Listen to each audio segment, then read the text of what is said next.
Hola, vamos a continuar con los Naturalia Negozi y con las obligaciones a cargo del vendedor, en esta ocasión en relación con los vicios redivitorios, saneamiento de los vicios redivitorios. La primera cuestión es ¿qué son los vicios redivitorios? Es un defecto físico, inhibe el funcionamiento de la cosa.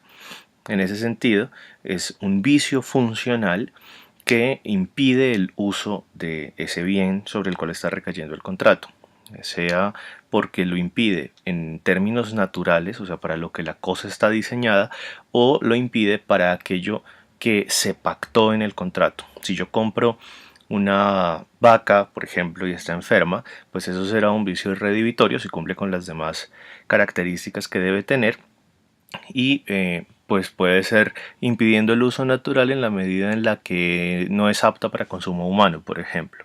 O puede ser que la haya comprado para jalar un arado, para jalar una carreta, para presentarla en un concurso de producción de leche, bueno, cualquier cosa, siempre y cuando se haya puesto en el contrato, el uso pactado de la cosa será el que determine la calidad de ella y por lo tanto la existencia o no de este tipo de defectos. Pueden ser de origen intrínseco o extrínseco. Lo importante es que el defecto esté, que cumpla con los demás elementos y que el vicio sea funcional, es decir, que afecte aquello para lo cual se espera natural o convencionalmente que pueda servir este bien. Esos requisitos que deben cumplir los vicios redivitorios son la preexistencia, la gravedad y el carácter oculto. Vamos primero con la preexistencia, que se refiere a haber existido al momento del contrato, es decir, el vicio debe estar presente en el momento en que el contrato se perfecciona. No importa si potencialmente, es decir, si ya está, digamos, el germen del vicio, como por ejemplo si ya hay una infección que está comenzando hasta ahora, o si es actual, en el evento de que, por ejemplo, ya esté extendido el agente patógeno que está haciendo que el animal no esté en el estado en que se espera cuando se compra.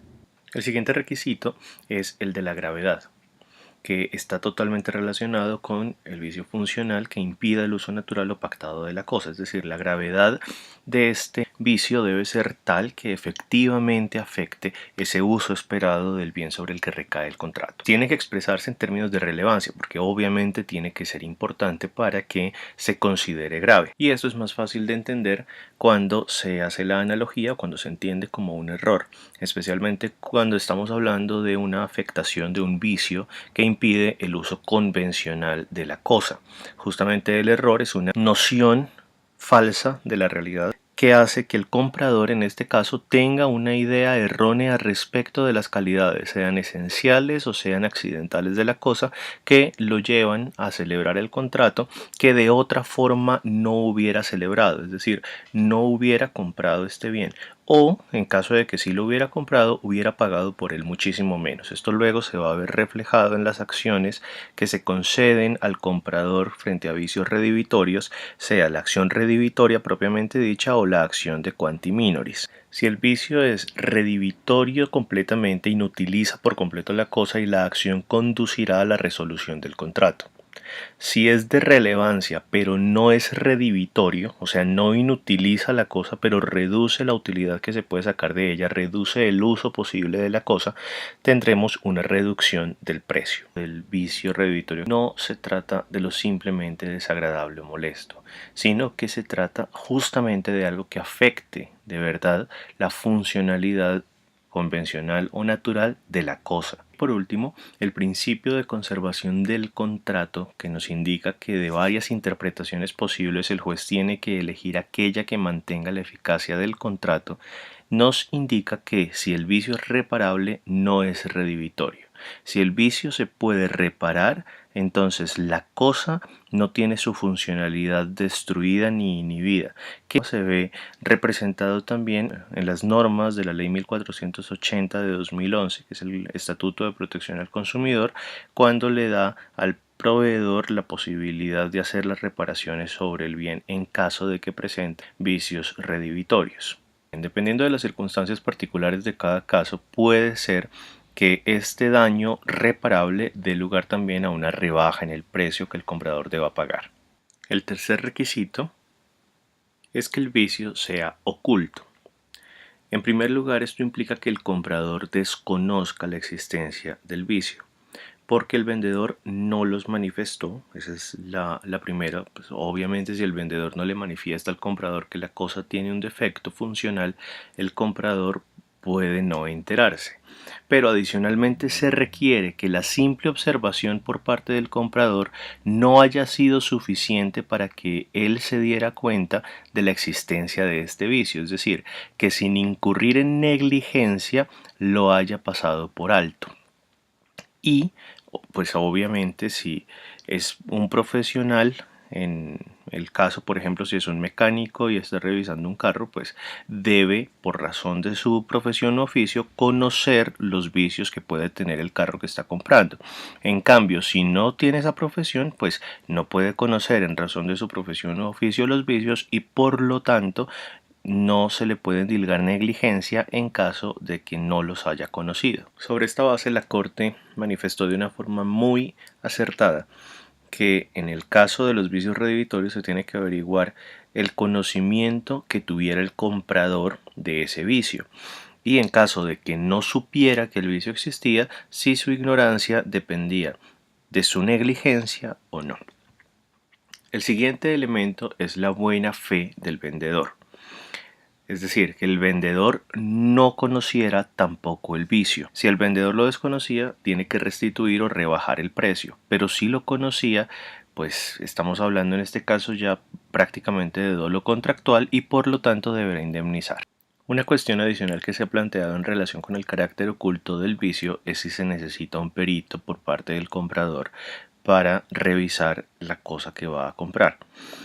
Hay dos posiciones al respecto. Una dice que no se requiere que haya un perito porque lo único necesario es que el vicio sea oculto al comprador según su propio conocimiento, según su profesión o oficio y con una revisión o una inspección superficial. Otros sostienen que si el comprador no tiene el conocimiento suficiente para realizar el análisis de la cosa que va a comprar, es de elemental prudencia contratar un perito, contratar un experto que le ayude a analizar el estado de ese bien. Lo cierto es que el artículo 1915 a lo que se refiere es a que el conocimiento del deudor en caso de que lo tenga le hace responsable si no revisó, pero si no tiene ese conocimiento en razón de su profesión u oficio, no tiene la obligación de asumir los riesgos de los vicios redhibitorios. Y en ninguna parte del artículo establece que el comprador deba contratar un tercero que sí tenga una profesión u oficio que le permita ser experto y por lo tanto revisar a fondo el estado de la cosa. El artículo se basa simplemente en el nivel de formación que tenga el comprador y por lo tanto lo que exige de él es que haya una culpa grave, es decir, que sea extremadamente negligente en el sentido de no hacer una revisión según sus capacidades que le permitan determinar hasta el límite de su conocimiento cuál es el estado de la cosa. No se le puede endilgar al comprador responsabilidad, no se le puede endilgar al comprador que pierda su derecho al saneamiento por evicción por no haber contratado un perito que revisara el estado de la cosa. Basta con revisar, como ya lo había establecido previamente la Corte Suprema y como lo sostiene, como lo establece el Código Civil, basta establecer que la ignorancia no se deba a una negligencia grave de parte de ese comprador. Nos queda el tema de la acción redhibitoria, consagrada en el artículo 1914 del Código Civil. La acción redhibitoria puede conducir a una de dos consecuencias. En primer lugar, la rescisión, si estamos hablando de un vicio realmente redhibitorio, es decir, que inutiliza funcionalmente la cosa, aunque yo creo que mejor que rescisión debería ser resolución, pero pues este es el término que utiliza el código. Y la otra opción es la rebaja del precio, que es lo que usualmente se conoce como acción quanti minoris. Aplica para muebles e inmuebles. En este caso no ocurre lo de la lesión enorme, que solamente aplica para inmuebles. Y por último, en relación con la carga de la prueba, esta corresponde al comprador. Ahora, Las consecuencias serán distintas dependiendo de cuál sea la época de existencia del vicio. Si el vicio es previo, o sea, si hay preexistencia del vicio, así sea en potencia, estamos hablando de vicio redivitorio y por lo tanto de acción redivitoria. Pero si el vicio se da de forma posterior al contrato, pero anterior a la entrega, es decir, celebramos el contrato hoy, la cosa hoy no tiene el vicio, pero se debe entregar dentro de un mes o dentro de una semana, y en el transcurso entre el contrato y la entrega se genera ese vicio que reduce la funcionalidad de la cosa, ya no se trata de un vicio redivitorio, sino de un incumplimiento de la obligación con las consecuencias en términos de responsabilidad contractual. Bueno, muchas gracias. Hasta aquí los vicios redivitorios del contrato de compra-venta. No olviden suscribirse y darle a la campanita para que se les notifique cuando suba otros videos. Hasta luego.